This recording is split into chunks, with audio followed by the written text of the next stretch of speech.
Big Boss season 7 இறுதிக்கட்ட ஏற்றியுள்ள நிலையில் பழைய கண்டஸ்டன்ட் எல்லாமே உள்ளே வந்துட்டு இருக்காங்க. 1 by 1 வந்துட்டு இருக்கும்போது எல்லா பேரும் சந்தோஷத்தில் இப்போ இருந்தாங்க ஹவுஸ்மேட்ஸ் எல்லாம். இப்போ லாஸ்ட்டாக யார் வந்திருக்காங்கன்னா ஜோவிகா வந்து அவங்க அம்மாவுக்கே உரித்தான புரணி பேசுகிறத இவங்களும் செஞ்சுருக்காங்க. இவங்க இருந்தப்போ தான் புரணி பேசுகிறாங்கன்னா அவங்க வீட்டை விட்டு வெளியே போயிட்டு மறுபடியும் வரும்போது சந்தோஷமாக வராமல் புரணியோடு தான் வந்திருக்காங்க. வந்த உடனே தினேஷை வம்புக்கு இழுத்து தினேஷ் உன்னை பற்றி பேசுறதுக்கு என்ன இருக்குது, நீ தனியாக இண்டிவிஜுவலாக விளையாட மாட்டேங்கிற அப்படின்னு சொல்லிட்டு தினேஷ்கிட்ட வம்புழுக்கிறாங்க.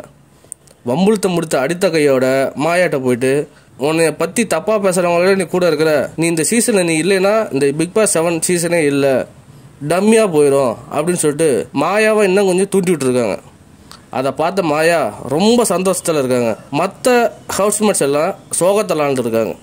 வந்தாங்க ஜோவிகா லாஸ்ட்டாக எல்லாத்தையும் சோகத்தில் ஆழ்த்திட்டாங்க. இது ஒரு சைடு மாயாவுக்கு தூக்கி விட்டாலும் ஒரு சைடு தினேஷுக்கு ரொம்ப டவுன் ஆயிருக்கு. இதை பார்த்த மற்ற ஹவுஸ்மேட்ஸ் எல்லாம் ரொம்ப காண்டா இருக்காங்க ஜோவிகா மேலே.